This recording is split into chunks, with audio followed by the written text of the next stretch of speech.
Hey, everybody. Hi. Welcome to Becoming You. This is Suzy Welch. I'm a professor of management practice at NYU Stern School of Business. And Becoming You is a podcast about, becoming you. Yeah, it's about figuring out who you are standing still so you can figure out if you should change direction or actually just run faster the direction you're going. So anyway, this week's show, I'm really psyched about it. I'm actually going to tell a deeply humiliating story, but there's a point to it.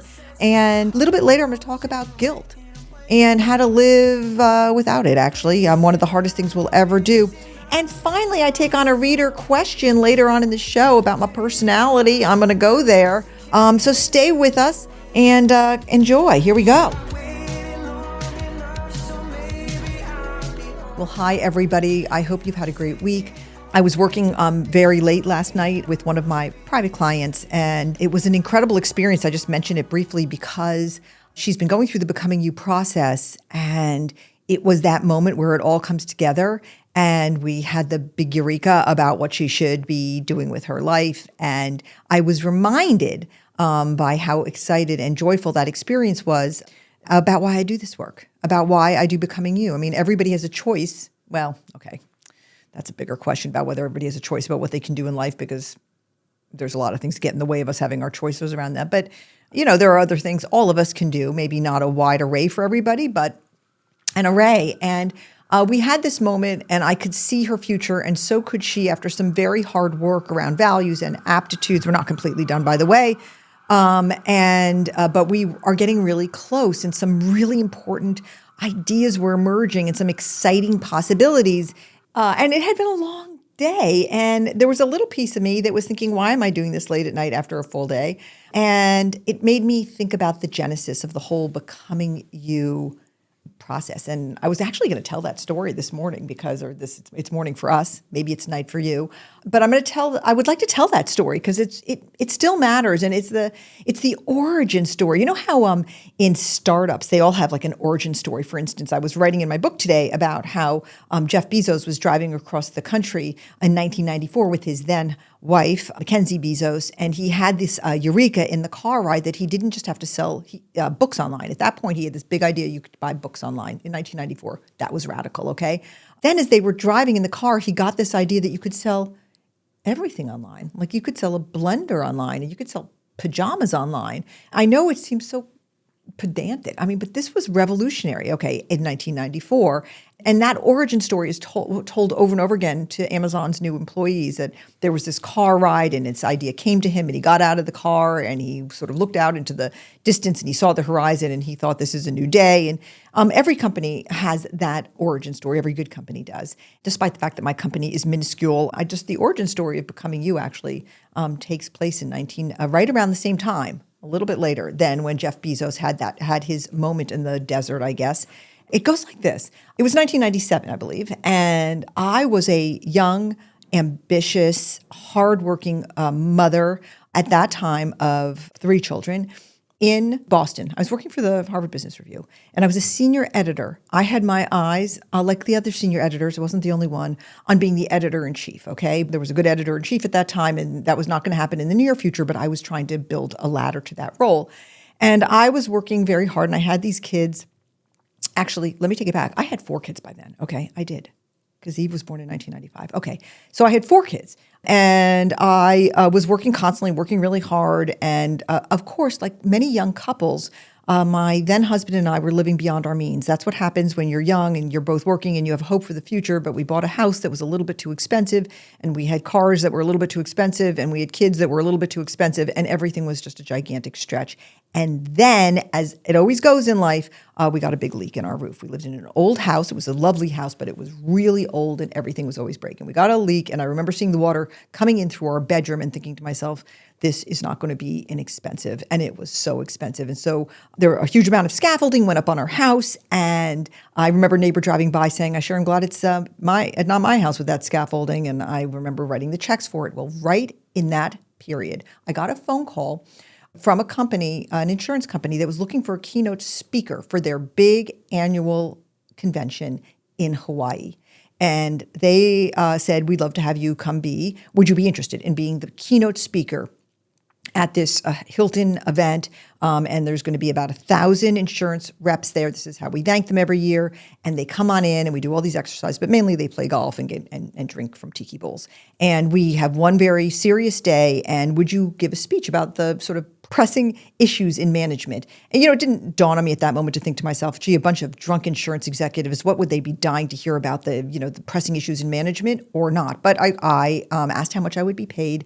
And the sum was $8,000. And at the time, it was this was like a gift from God. This was like the heavens opened up and angels sang because I needed money so badly for that roof. And we were feeling, look, my husband at the time and I were fighting about everything at that point. But money, of course, was top of the list. And he accused me of being the reason why we were living beyond our means, and I accused him, and it was terrible. So here was this offer for $8,000 to go speak in Hawaii. Did I stop and think to myself, I have 4 children under the age of 7 and I'm working a full-time job and a trip to Hawaii and back was going to be in any way impinging on my life? No, I did not think that. I thought, show me the money. I was a desperate woman. So I said, yes, I'll take it. I'll take it. And then I went to my boss and I made the case about why it was so good for me to miss some days from work, to go to Hawaii. And basically, wasn't this fantastic for the Harvard Business Review? I was repping for the company. I was out there. Harvard Business Review editors were out there talking about pressing issues in management. And she was like, yeah, that's a really good idea. I think you should do that. We won't even count it as time off. This is very good. She did say that your fee for the speech should come then to the Harvard Business Review. And I was like, with tears in my eyes, said, do you really think that's the case? And she cut me a break and I got to keep the money. And I then I started to think about the logistics of this. And my husband was working all the time also, and I had a nanny, but the idea of me going out of the picture was absolutely a very difficult one logistically, to take one of the key players out of the universe that we had built of soccer and origami classes and all the other getting the kids to school and all this other stuff. So I came up with this brilliant idea. Here was the brilliant idea that popped into my head. I was going to take 2 of the children with me. Okay, that would leave only 2 children at home, and the family ecosystem could probably handle that. And I thought, okay, everybody at home will be really, really happy about that, but let me check that out with the speech company or the insurance company. And I called her back and I said, look, I'm going to bring my 2 children. And she immediately said, no, you cannot do this. You have to come to the luau. You've got to give the speech. We're buying you. This is not a family vacation. And I said to her, look, my kids are practically little adults. They're just incredibly mature, and you won't even notice they're there. And she said, I don't like this. I'm not even going to tell them about it, but I'm a working mother myself, and I'll let you do it, but don't let us see those kids. And I said, not a problem. You will not see the children. And then I went home and I said to my kids, the 2 older ones, Roscoe and Sophia, I had the most exciting news. Mommy's taking you to Hawaii. This is so exciting. I didn't say to them, like, we're going to go to Hawaii for a day and like a round trip was going to be 3 days flat. I mean, it was insane on its face. I flew out one day, was going to give the speech, do the luau, and like literally fly back, a day and a half later. It was an incredibly, everything about it was demented, but I just was like a bat out of hell, okay? So the kids were not actually all that excited about going to Hawaii. They didn't want to be taken out of school, and they didn't want to be disrupted from their routines. By the way, Jorge, whose wife is about to have a baby, and kids love routine, okay? You think you're going to have this exciting wild life with the kids. No. Okay, so kids are like dogs. They just want you to do the exact same thing every single day. Anyway, I took them out of the routine, and off we went to Hawaii, everybody being promised that this was going to be perfect because I apparently was 7 people all at once. I wrote my speech. I packed my suit with the bow shirt. We wore those in those days. And off we went. And of course, I didn't count on Sophia getting unbelievably sick on the plane. She actually still sort of gets travel sickness. And she got incredibly sick on the plane to the point that when she threw up for the 400th time, I remember the stewardess saying, oh no, oh no, oh no, and me saying, oh yes, oh yes, oh yes. So she got there, she got sick. I said, let's go to the beach, kids. And they were like, okay. They just traveled all the way from Boston to Hawaii. Let's go to the beach, kids.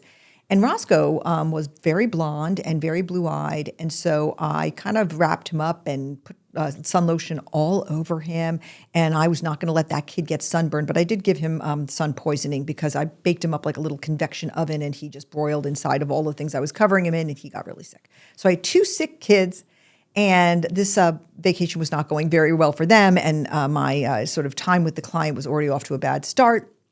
But, I just was going to fight through it. I mean, I almost was having an out-of-body experience about it. I mean, I just was going to get this done because I needed that money, and I actually was very happy they'd asked me to give a speech.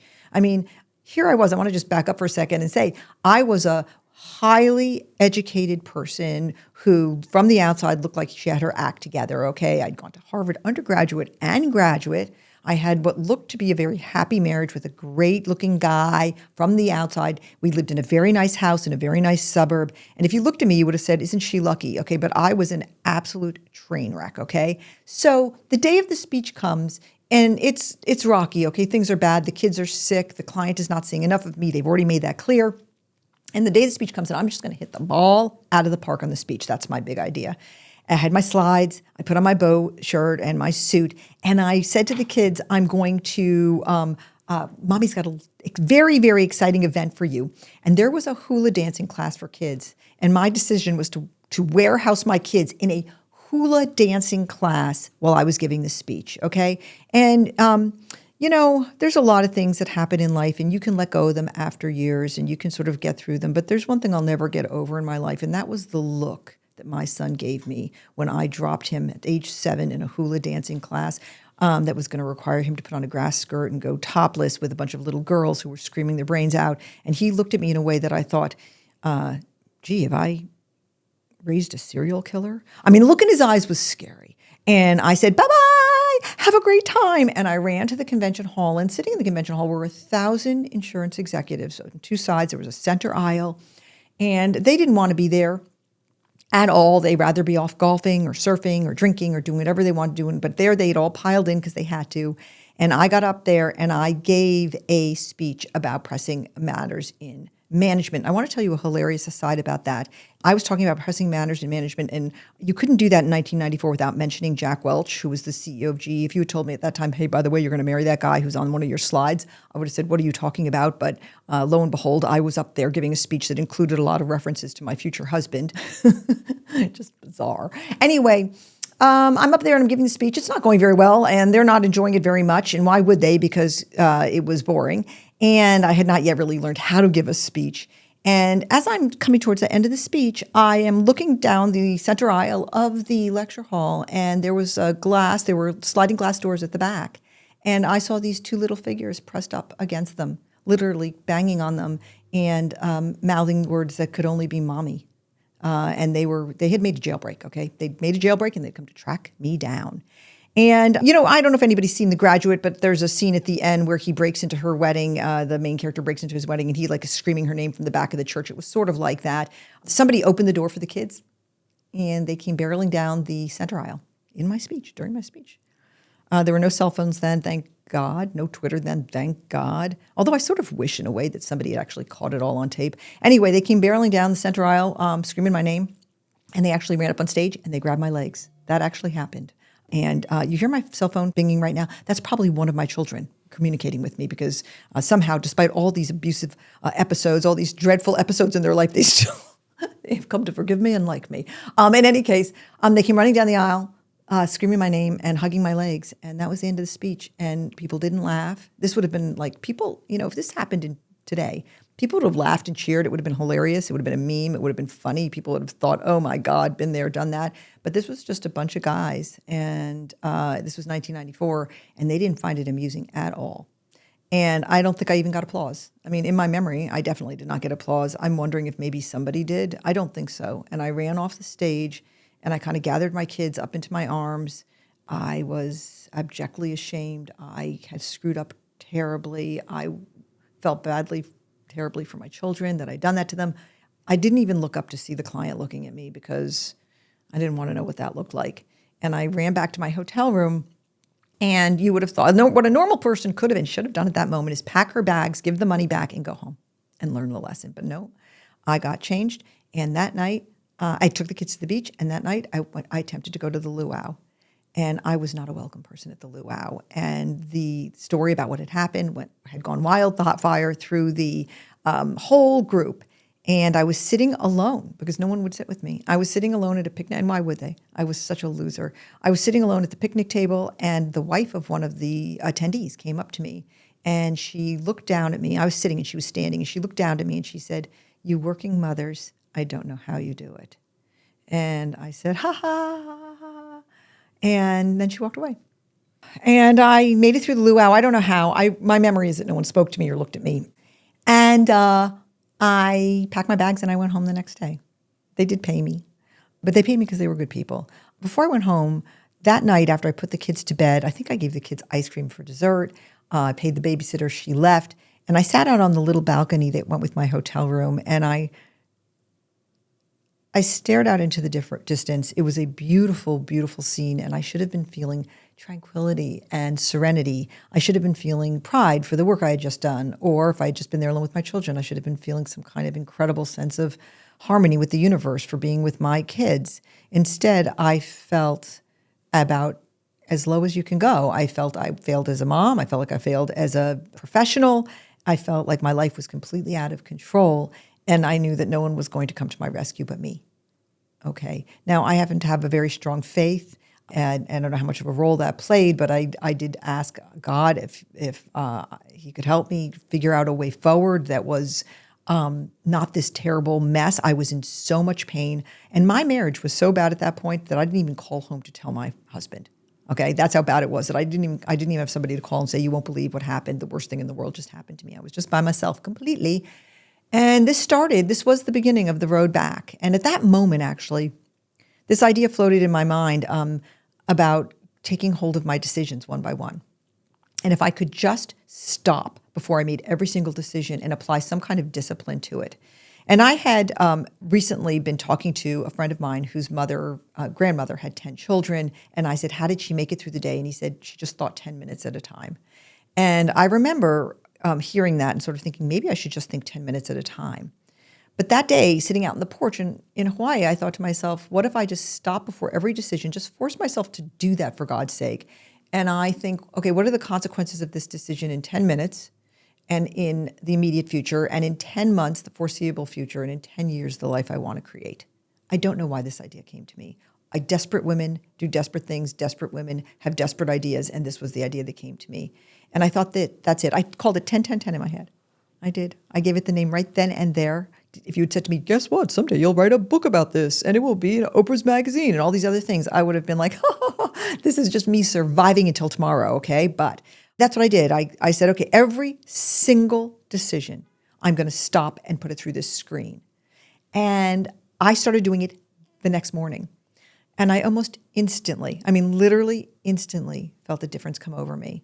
I remember I was at the airport and the kids were asking if they could do something in the airport. Can we do go on this little ride that they had for kids? And I remember thinking in 10 minutes and 10 months, and I literally started to apply it immediately. And within a month, it had changed my life. I started sharing. People noticed immediately that I was not the frantic, whirling dervish that I'd always been at work. And I started doing it over and over again on everything. It was like I was trying to save my own life. I had thrown myself a life preserver.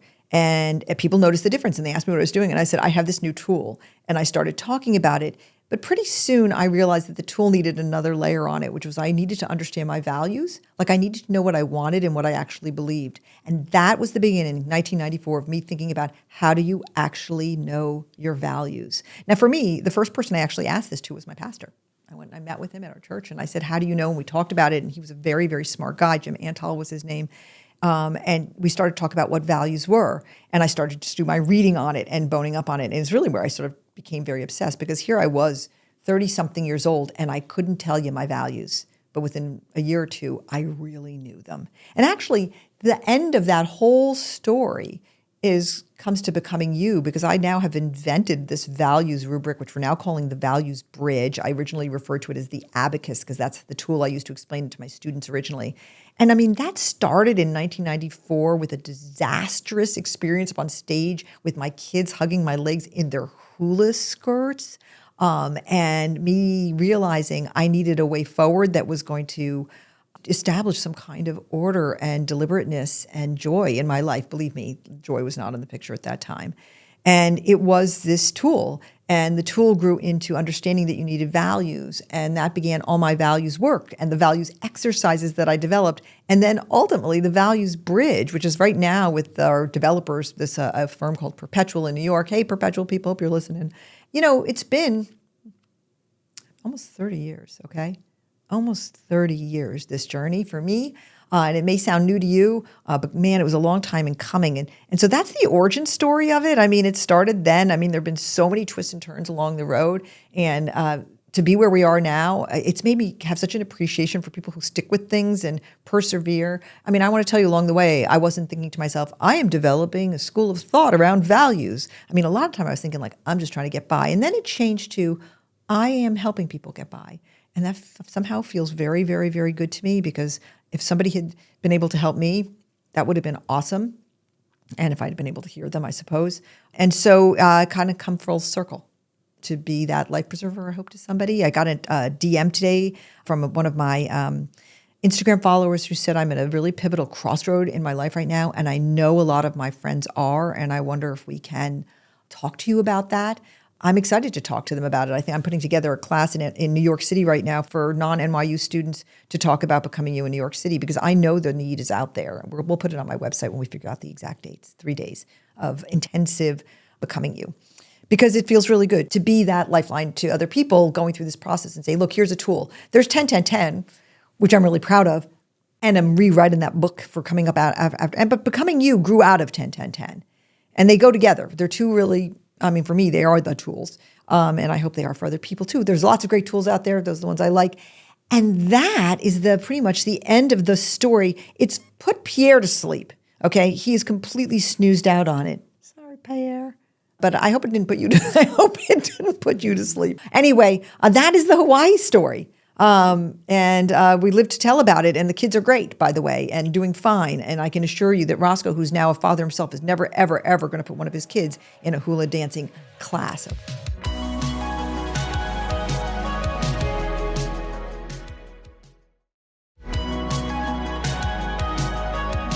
Let's do some questions from the community. Let's do it. All right, what do we got? First question. How can you not be bogged down by guilt on choosing to live a life different from your loved ones? Yes. What a fantastic question. Thank you, Eliza. Guilt is a choice. Guilt is a choice. I was racked with guilt. I remember one time literally being unable to do my work, actually sitting in my office. Eve was probably a year old. So I had a 1-year-old and then all the others. Probably at that point, that would mean that I had a 4, 3, and 2-year-old as well. And just sitting in my office, paralyzed by thinking, what am I doing here when I've got a 1-year-old at home? And my sisters were both coming at me saying, what are you doing at work when you've got a 1-year-old at home? I had these 4 children. I'd had them on purpose. Then why was I at work 40 hours a week? And I remember I was so paralyzed that I picked up the phone and I called a classmate of mine from HBS, who'd also been a Baker Scholar. And I noticed, and she'd gone to Bain, and I had noticed that she had 3 children and never seemed to be exhibiting what guilt looked like. And her name was Wendy Miller. And I called her and I said, how do you do it? Give me some tips. And she said, oh, Suzy, haven't you realized guilt is a choice? Your kids are going to be fine. It's not how many hours you work. It's what kind of parent you are and your authenticity and your love for them. And just choose not to feel guilty. And what she was saying, I was like, what? It's a choice. And she was so right. And I've lived by that since then, because if you are clear on your values, and your values are clearly not your family's values, okay, and you've chosen to live with them, then what you need is a language to talk to your family about your values that's not judgmental, that's not accusatory, that's not scolding, which is to say, I love you. Here are my values. Let me talk to you about them. I value scope, for instance. This is one of my favorite things about the values bridges. It gives people actually non-personalized language to talk about their values. Instead of saying like, I believe blah, blah, blah, you can say my value is scope. That means that I am seeking a life with a lot of stimulation, excitement. I'm willing to take the downsides of that because I value the idea of a big, exciting, stimulating life more than I value some other things. And so this is the beauty of identifying our values and knowing them and being able to talk about them, is to say to the people in your ecosystem who don't share your values, can we all agree that everybody should not have the exact same values? I bet we can all agree on that. And even though people might secretly be thinking, I want everybody to have my values, they know intellectually that that's just absurd. What a bore the world would be if everybody had the exact same values, and we learn from people who have different values and so forth. Once you know your values, you can talk to people about them. And it was what a breakthrough it was for me. One of the most important moments of my life when I was able to say to my kids, I want you to know something. I don't just go to work. I value work. I love work. Work gives me meaning. I believe in what I'm doing at work. And one day you'll grow up and you'll be gone, but I'll still be here. and I want to continue working, and I don't want to take an exit ramp right now because the on-ramps are very hard for 45-year-old women, okay? And I want to keep working because my work, you don't want to know me when I'm not working, kids. So work with me on living out my values, just as I will spend the rest of my life work with you on living out your values. And this was a breakthrough moment for me. My kids were really young, and they were sort of a little bit like, what? But they got the gist of it. And so what a liberating, incredible experience it is to identify your values. I was actually doing this with one of my clients yesterday, where I presented the 15 values of the Values Bridge, and she was able to really paint a values profile of herself, to see the portrait of her values, and in a way that was like, whoa, we could so see why she was not vibing with her company, because it was fulfilling none of her values, none. And so it's very, very important that you know your values and your company's values so you can find out where the disconnects are, if any. So that's how you don't feel bogged down in guilt. I get it. I mean, some things are unavoidable. There are going to be moments where there's real conflict, but you need to figure out your values and then be able to talk about them in a way that allows you to step away from the guilt. And good luck with that. That's the work of our life, but it is totally, totally possible. Thanks for asking. Really glad you did. What else have we got? I'll take one more from the community. Hi, Professor Welch. I have a question that may be intimate. Are you always on, or is this you genuinely? I believe my profession of HR asks for too much of me, and it's not sustainable, or I won't be as successful in it if I don't mask or aren't always on. Yeah. I am trying to align my profession with my values, or the genuine me. Yeah. So I am always on 99% of the time. I mean, I turn off a little bit. Like I play a lot of games on my phone at night. Okay. I do. I lay in my bed with my dogs and I do Wordle, connections. Now there's this new one where you make words. I forget what it's called. I do the crossword every single day. I've done the crossword every single day of my life. Okay. So I do turn off and recharge, but I am more on than most people. But guess what? I don't think it's a value. I think it's my personality. I think I was born very high intensity. I have a huge amount of stamina. I mean, a frightening amount. It's always kind of wigged people out. I wake up at 4:45 every morning. These are things I didn't ask for and I didn't kind of will. They just exist, okay? So I think that if you are feeling that you're in a job that is asking you to be always on in a way that feels unnatural, that's a mismatch between your work style and the company you're at, okay? You know, one of the things that's always very notable to me is that the work style in academia is not a match for my energy level. Like academia, they take 5 days to get back on emails, and meetings are very different energy level than what I'm used to in business, okay? You know, if I write an email to one of my Brunswick colleagues, and this is pure business, I'm going to get an answer and it's going to be very quick. And in academia, I mean, I can wait 5 days to get an answer to a simple question. And so I think this is about work style. And I think you have to, be at a comfort level with how on you are. And you have to be sustainable with how on you are. Some people are introverted. They just need more time to process. They don't draw energy from other people. Again, I've said this before, 4 of my children, 4 out of 4 are introverts. So I certainly am used to this. They don't draw energy out of going into a party where they don't know anyone. The way like, oh, goody, I won't know anyone. I mean, that turns me on. I'm a textbook extrovert, okay? Again, it just came with the package. I was wired that way. I couldn't change it. And so you need to find a company. I'm not sure it's about HR. I think it's about a company's culture and about what intensity level you need to be. And I would find a company where you can be, where it's a match, okay? And I don't recommend you ever feeling like you have to wear a mask. At work, I don't recommend you ever having a persona at work. It's just very, very hard to hold your breath or be a phony for any period of time. And you know what? It's exhausting and it's enervating and it's soul-killing. So assess who you are in terms of onness and offness, and then either work to make that happen at your own company by saying to people, hey, look, I'm a bit of an introvert. I process offline. Work with me on this. Or eventually try to get yourself towards a part of your company or another company where it's a better match with your energy level. And you know what? You can be low energy and brilliant and effective and productive, and you can be high energy and be a complete dope and buffoon. So there's no linear connection between your energy level and how productive you are as a performer. So I don't want to in any way suggest to be on like me is going to help you in any way. It can turn some people off. It really can. So your energy level, is your energy level. Your stamina is your stamina. I mean, obviously, high stamina is going to be helpful in many situations.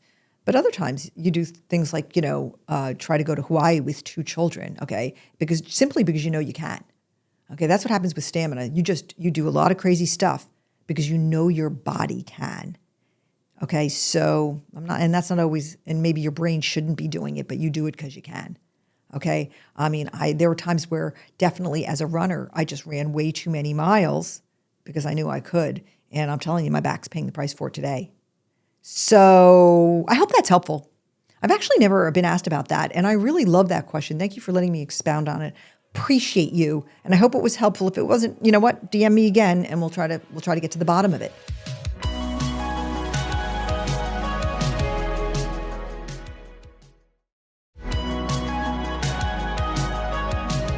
Let's talk about my secret mentors again. I mean, I think that I'm really excited to talk about this secret mentor because she's going to come on the show. My friends, we're going to start bringing guests on the show just to talk about their purpose and talk about their trips to their area of transcendence. And also because some of them are my friends and they're really smart and they're going to say very interesting things that I think are going to enlighten you as much as I try to. And I think the first person who's going to come on is Ellen Gendler. Now, Ellen she's got a big internet presence. And if you care about your skin, you're probably already following her. It's Ellen Gendler, MD, I think. She's a dermatologist on the Upper East Side. Years and years and years ago, somebody recommended me to her. And when I went to go see her, because why? Because I'm an Upper East Side lady, so I think about my skin all the time. And I went to go see her, and she was, you think I'm intense. You think I'm intense, okay? You think I've got stamina. Okay, she goes like into Central Park, and she jump ropes for 2 hours every morning. Oh my God, all right.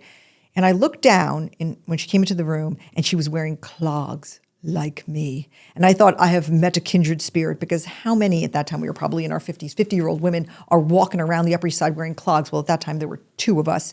Now that Chanel has gone kind of crazy on clogs, there's more of us. But anyway, we became friends. And she was my doctor and my friend. I actually spoke to her yesterday about a medical thing that I've been thinking about. She's intense, okay? She's not one of these doctors with the loving bedside manner. She just gives it to you straight between the eyes, whatever she thinks. And in fact, I'll tell you an interesting story about her. There was a time where I was trying out to be on The View. They were looking for a new person on it, and I got an audition, and I went back for several auditions. And at the time, I have to say, Whoopi Goldberg didn't like me very well for some reason or another, and it was awkward, and I don't know what it was. She wanted somebody else to be on the show, and nobody would talk to me when I was in my dressing room, and it was very high stress. But I wanted the job. I'm not going to lie. I wanted to be on The View. And at the end of the day, Nicole Wallace got it. I don't even know where I was in the running. I think I was in the running, but Nicole Wallace got it. She's fantastic. She deserved it. It wasn't like I thought, oh, she doesn't deserve it. She was great. And I was seeing Ellen Gendler right after that, and I was crying. I was crying because I did not get the job. And she said, oh, thank God you didn't get the job. She said, I thought you sucked on The View. That's what she said to me. She said, I thought you were terrible. I thought you were like, one of these things was not like the other. They were talking in one language, you were in another. I hated the look on your face. You looked angry. You looked on the defensive. It wasn't the you that is good. And she just totally said, this was such a mismatch. Thank God. Nobody was saying that to me. Everybody was saying, you would have been great. Oh, what a big letdown. In fact, it's an interesting story because I cried so hard about not getting the job on The View, so hard that Jack could not do anything to make me feel better. And one day, in a fit of absolute frustration, because he tried everything to make me feel better, he said, you know what, Suzy, go get yourself a dog. Because what was going to finally make me feel better? And I went and I got the late, great Happy Welch. The reason we got Happy was because I didn't get on The View. And actually, that was a trade I'd make any day of my life, because Happy was an epic, epic, epic dog. And she was a great Pyrenees. We lost her a year and a half ago to cancer, but she was a great dog and protected us and loved us for many, many great years. But Ellen Gendler was the kind of person who just tells you the truth all the time. So she's become my secret mentor. She doesn't know it, but we'll talk about it when she comes on the show. And she will say crazy things that will probably make you, I'll talk to her about careers. We'll talk about her career. And you're going to hear why she's a mentor to me, which is that she just tells the blunt truth. Now, do I have a relationship with her where I say to her, you're my mentor? No, because along with my theory that everyone is a mentor, I learn from her all the time. And I spent a lot of time thinking about that time she just told me she thought I sucked on The View. I thought, first of all, I was deeply offended. And I thought, how dare she speak to me that way? And why am I friends with her? And then I thought, if you go around in this world just surrounding you with people who tell you things that you want to hear and make you feel good, you are just not going to ever hear the truth. And it was a huge reminder to me that you've got to seek out the naysayers. You've got to seek out the people who say different things to you. You can't tune them out as much as you want to. You've got to listen to the Cassandras, okay? You've got to listen to the no people and the people who tell you you're wrong. Now, you don't want to lose your self-confidence. You don't want to have them beat you down. I mean, I didn't want to lose my self-confidence on TV. And I will tell you that after that episode of losing my job on The View, Hoda Kotb called and asked if I would come be on the Today Show. And that was one of the greatest things that's ever happened in my career. So one door closed, as they say, and another opened. But in the process, I got some straight dope from my secret mentor, Ellen Gemmer.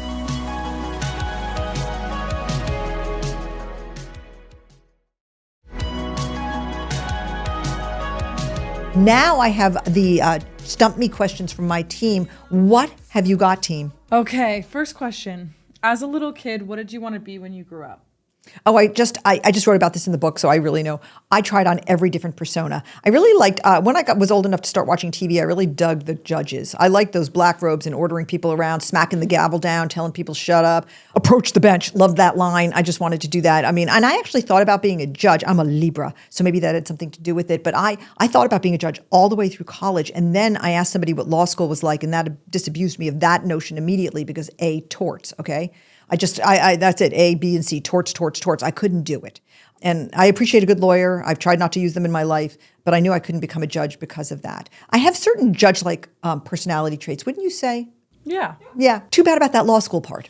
So I wanted to be a judge, and I actually thought a lot about being a writer because I could write, I was told. And I didn't pursue writing as my profession. I did become a journalist. And the reason why I thought a lot about writing novels and becoming a novelist and telling stories that way. And the reason I didn't was I knew in my bones as an extrovert, it was too lonely a life. There are just so many stories about writers going off into the woods and the loneliness of being a writer. And I will tell you, as a professional writer, I spend many, many, many hours alone writing. I did that all this weekend alone with the book. I'm just polishing it up so I can get it to my editor, Hollis. It's lonely. And I knew that wasn't the life for me.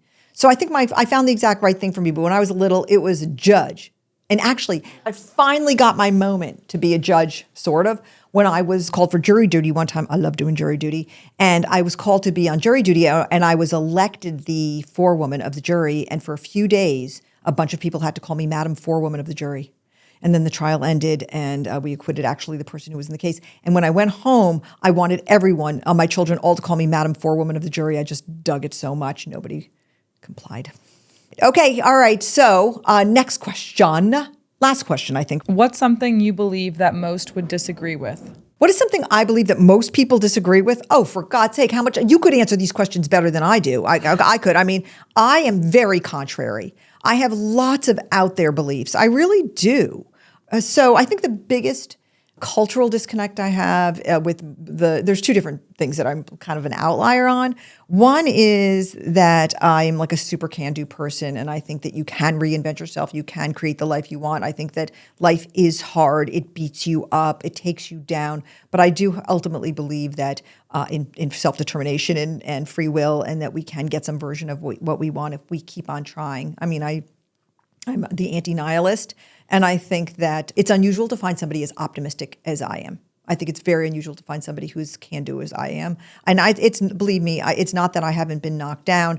Okay, let's just recall that I stood up on a stage in front of 1,000 men with my children hugging my legs and didn't get applause. Okay, so it's not like crummy things haven't happened. Crummy things have happened. I've been beat up. I've been divorced. I've lost my husband. Blah, blah, blah. I don't need to give you a litany of things. I've also been very, very blessed in my life. But I'm pretty optimistic about life in general. And that may be a personality trait, or that might be my faith at work, or I don't know what it is. But I'm pretty much an outlier on how cheerful I am. Okay. Here's something else I believe that nobody else likes, which is I think it's super good to wake up at 4:45 in the morning. When people hear that, they're like, "Oh my God, what's wrong with you?" And like, yeah. And okay, I'm not saying you have to do it, but you can't believe how productive you are from 6 to 7 and 8 a.m. in the morning. You cannot believe it. So, I mean, Jack was no big fan of my early rising, I'll tell you that. I mean, I used to get out of bed and go work at my computer and then go slip back into bed. So he thought that I was like a normal person. And so you don't have to do this, but I'm telling you, if your body gets you up at that time, like it gets me up. And Dolly Parton, I might just add again, another 4:45 a.m. riser. It's not a bad thing. How do you like that? Do you guys have anything else that I think is completely out left field? You've heard him. that Pitbull is like the best artist of all time. Okay, I'm not as cool on. I love Pitbull. Okay, and I'm not going to back down on it. If you want to run as many miles as I've run, and you can do it without Pitbull, good God bless you. Okay, congratulations. I'm not. It's not possible. I like Timber. How could you run without that song? Okay, I mean, I also happen to think Britney Spears rocks and walks on water. I adore her. Okay, I watch her videos, and that's a sad, pathetic thing. I love you, Britney. Please get better. So I do have a great deal of affection for some really, really teeny bopperish kind of poppy music. But pop music is popular for a reason. Okay, it's pretty good. Anyway, yeah, I get it. And I recently had an experience with Pitbull not showing up at a friend's party, which would make me wonder if Pitbull is all that. But I'm going to tell you right now that Pitbull's great, and I'm not going to be talked down to about that. Okay, I'm going to stand my ground. It's embarrassing on a little bit. I guess it's a little bit embarrassing. The fact that that's what you would bring up when we're talking about what I believe is a sad thing. Okay. And that's it. That's the story. I'm sticking to it. And I will thank you for tuning in to Becoming You. So glad you're here. I love you so very much from afar. Don't forget to DM me on Instagram if you want to have a question on the show, or just let me know how you think the show is. That's groovy. And that's it for Becoming You this week. I'll see you back again next week. Have a great week, okay? Bye.